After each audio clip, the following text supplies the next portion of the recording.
Chapter 2, Tuesday.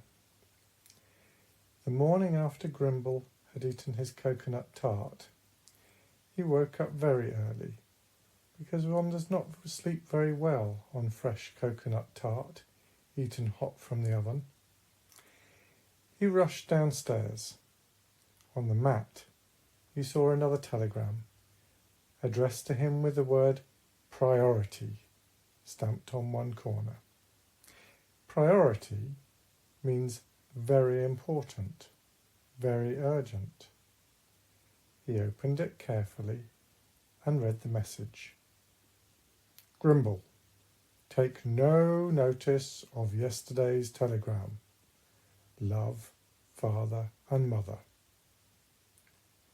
The telegram was difficult to understand because the previous day Grimble had had a telegram saying, sending telegram tomorrow. And today was tomorrow. And if his parents did not want him to take any notice of yesterday's telegram, it meant that they would not send a telegram today. But they had just sent one. And here it was in his hand now. It was very perplexing. He went down to his father's room and took another look at Peru, which had the flag marked US sticking in it, and measured the distance from London to Lima, which is the main town in Peru. It was about the width of one of his hands and 2 fingers. He picked up the globe to take a closer look, and underneath it he found another message. Good morning, Grimble, it said. I hope you slept well. By the time you read this, we will be sending you another telegram, which should reach you when you come back from school. Please remember to wash behind your ears. Don't drink your milk too quickly, or it might turn into cheese. And stop using the face flannel on your shoes. You know where the shoe brush is. Grimble's school was quite a long walk away from his house. If one arrived early, one met a woman called Mrs. Smug, who cleaned the corridors and kept cough sweets in the pockets of her apron. She gave the cough sweets to the boys because she did not like cough sweets, but had a very nasty cough. And her doctor had said she must take 6 of them to work every day and come home without them. Good morning, Grimble, said Mrs. Smug, coughing very nastily. Would you like a cough sweet? As Grimble had just seen a spider climbing out of Mrs. Smug's other pocket and hated cough sweets and marzipan, but was a very polite boy, he said, I would prefer not, but will if you insist. Actually, I still feel a bit ill from last night's coconut tart. That is as may be, said Mrs. Smug, using one of her favourite phrases. Cooked the coconut tart myself, Grimble added proudly. Good heavens, said Mrs. Smug, which was the favourite phrase of her late husband. You made a coconut tart all on your own? With coconut, said Grimble. Did you rub the flour into the fat? Asked Mrs. Smug. I did exactly as it said it should be in the paper, said Grimble, and just then the school bell clanged and Grimble ran into the kitchen. The teacher was calling out the names of the boys to see who was there. He called out a name, and if no one answered, he marked his sheet with D or A, which meant that the boy in question was either deaf or absent.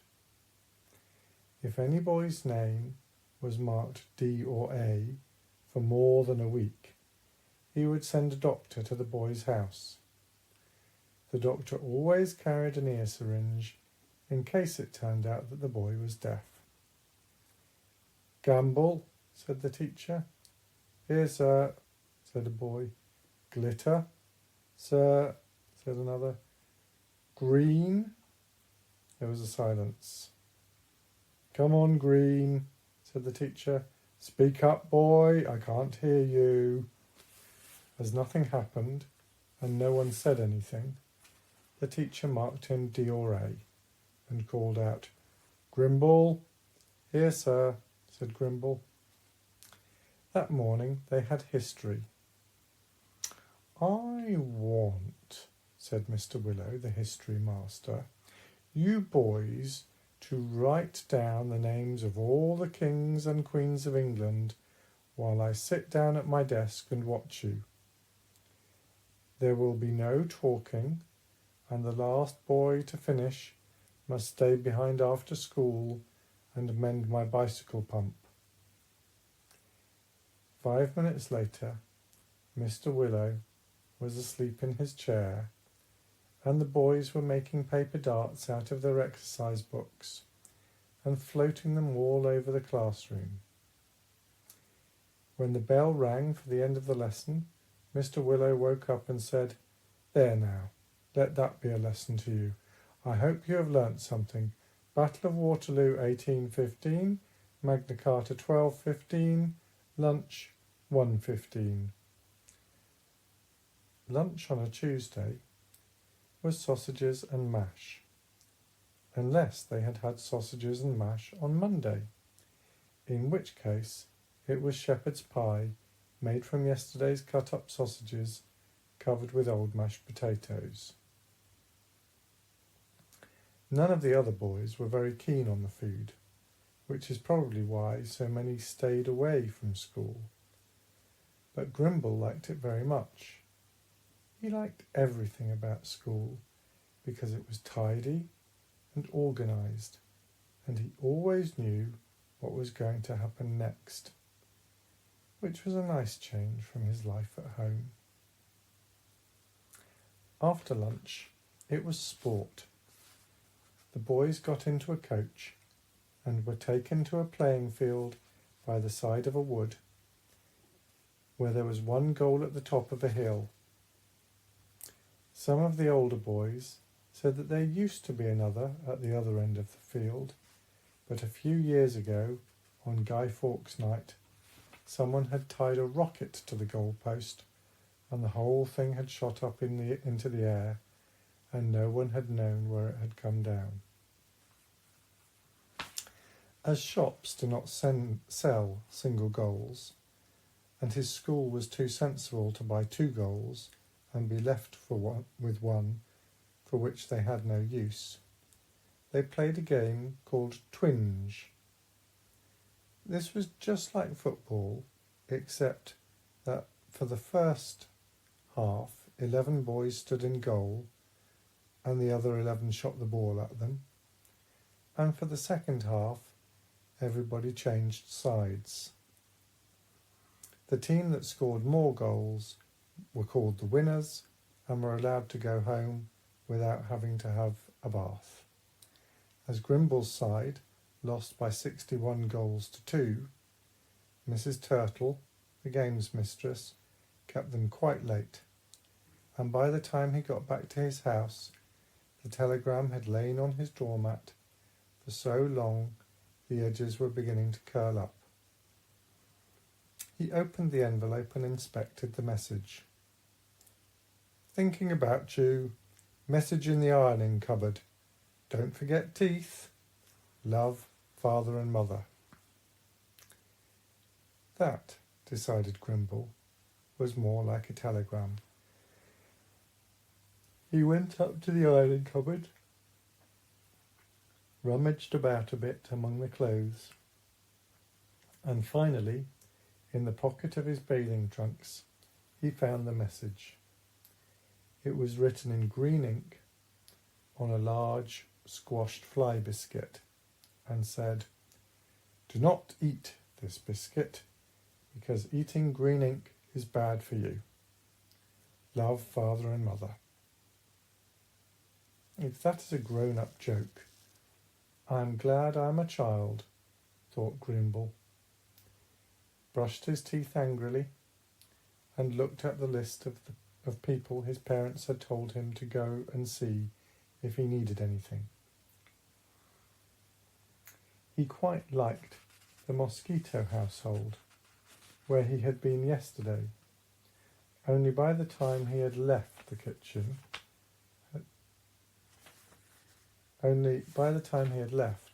the kitchen had been absolutely full of washing up. And washing up and marzipan were two things he did not like.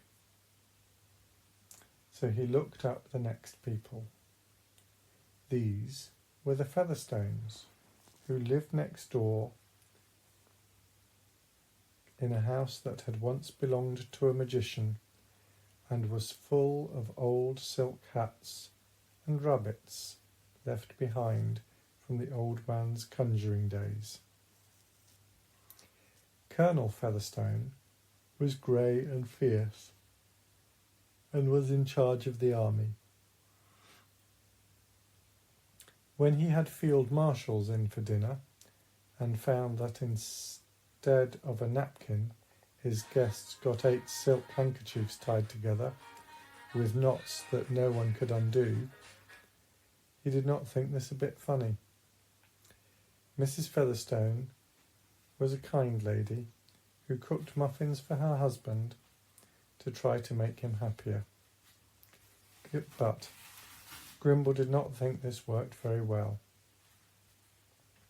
Sometimes, when he was just going to sleep, he could hear them arguing. "I am sorry, dear," said the Colonel's wife.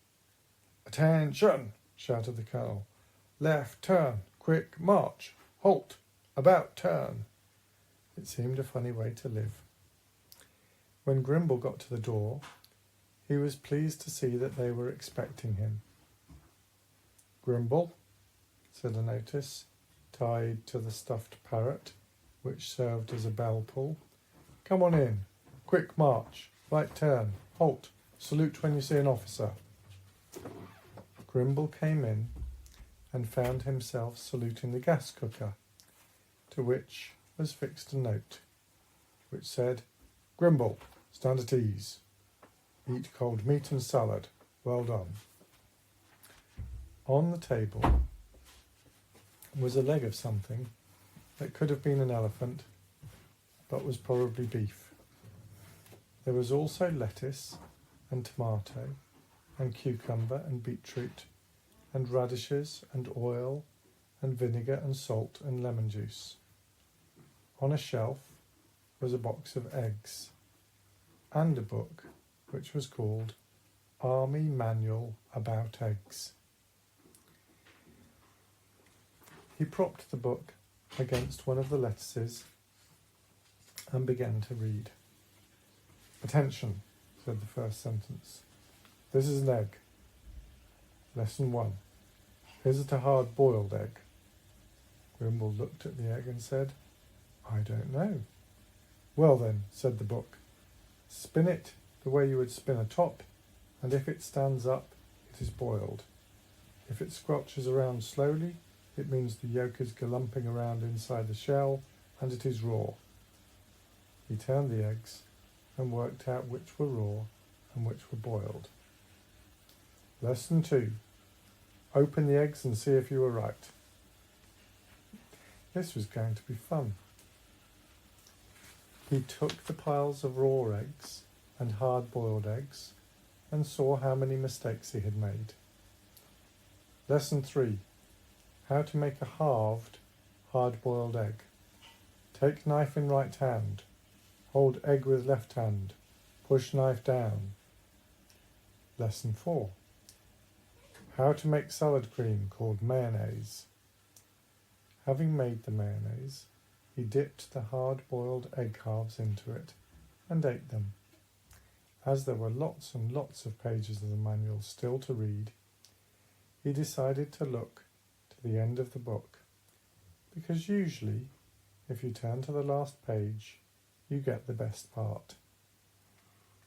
He turned to the last page and it said, "Grimble, attention, wipe your mouth, go to bed." He stood up, saluted smartly, and left Colonel Featherstone's house. When he got home, he brushed his teeth, said his prayers, and was just going to sleep when he remembered his homework. It was to write a poem about a horse.